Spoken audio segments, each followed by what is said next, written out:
Steve Hawks. Frustrating afternoon. What's your summary of it? Very frustrating.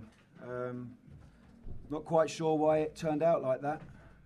From the feeling I had going into the game, the way we'd prepared on the training field, in the meeting room, in the gym, the atmosphere around the group was very positive. And then there was the performance, and I'm finding it difficult to understand why I saw what I saw, because I'm very disappointed with the way that we played. Although the margin of defeat is very small, ultimately decided by a set play, for me the difference in the two teams in the performance was much greater than that. I thought they were better. They were better than us. They played their shape better than we played our shape. They were more combative in the duels, in the first phase, in the second balls, and for me they deserved the victory. There didn't seem to be at times that much sort of conviction about the attacking play. Did that sort of tempo at which you sort of got at them? You had a lot of the ball, but didn't really create much. Yeah, I think from a technical point of view, we made too many mistakes. Normally we keep the ball a lot better than that. We gave it away too often. That's a lot of individual mistakes in that. And even right up to the end, where we did continue to push, couldn't get a decent ball into the box. You know, it was cut out of the first man, or the cross went outside the box, or the control in between the lines was not right. So that wasn't good enough. And then our shape didn't cause them enough problems. You know, we got the overload in midfield, but we never got control of the game. And some of the basics we never got right. You know, just that competitiveness. It's a day like that just a bit baffling, because you do, like you say, you've done all the preparation, and the textbook says you've done everything right, and then it just doesn't happen. Yeah, that's where football can be strange. But I said to the players in the dressing room, there's all the make-believe stuff, you know, the pencil written on the paper of this is the team and this is how we think it might go, and then there's the reality of what actually happens in a game. And I think we missed an opportunity there today, I really do. I think they are a good, well-organised side, but at home, with the team that we played, we should have done better. No question about it, we should have done better than that. You're not the first team to suffer from a set piece this season. Paul, how would you describe the organisation when that corner came into your box?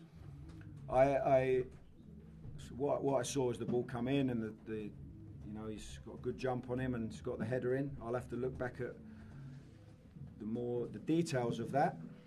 I think when you defend in a zone and you concede a goal, there's always a lot more questions than when you concede a goal from man-for-man marking. I never quite understood that. There are advantages and disadvantages to defending in those ways. Last season, defending in a zone worked very well for us. We conceded 1 goal in the 19 games I was here. Last game of the season. We've conceded 2 now.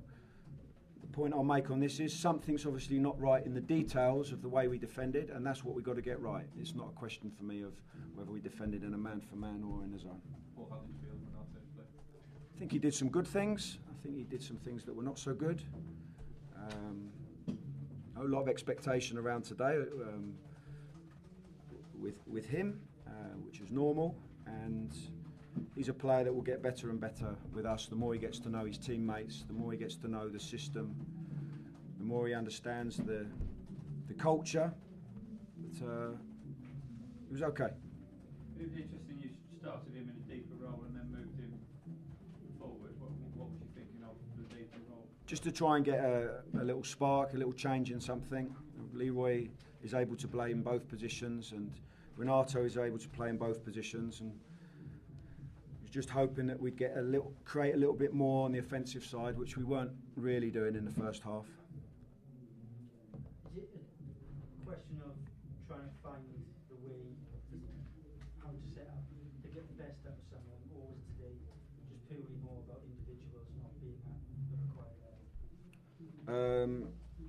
I would say that it's a combination of things. It was individual players not at the level, and ultimately collectively, with me at the head of that.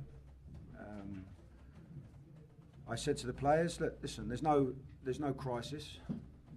know, we've not played well and we've lost the game. It's very early on. We've got new faces that have come in.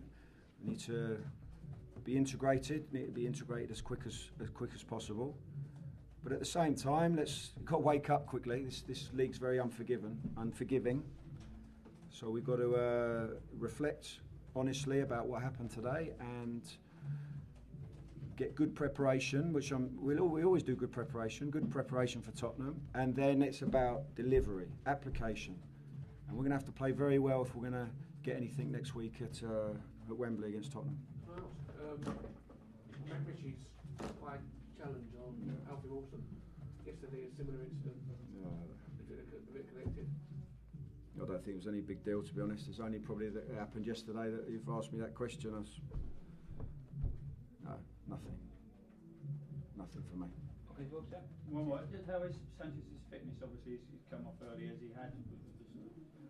Very often a player who's waiting to get his future sorted out doesn't have a decent pre-season. Is that the case? Yeah, different to Boney. Boney's not had a very good pre-season in terms of game preparation. He's done a full pre-season on the training pitch, but he hasn't had that match stuff. That's why he didn't start and Renato did. Renato's played a good amount of games pre-season for Bayern and he's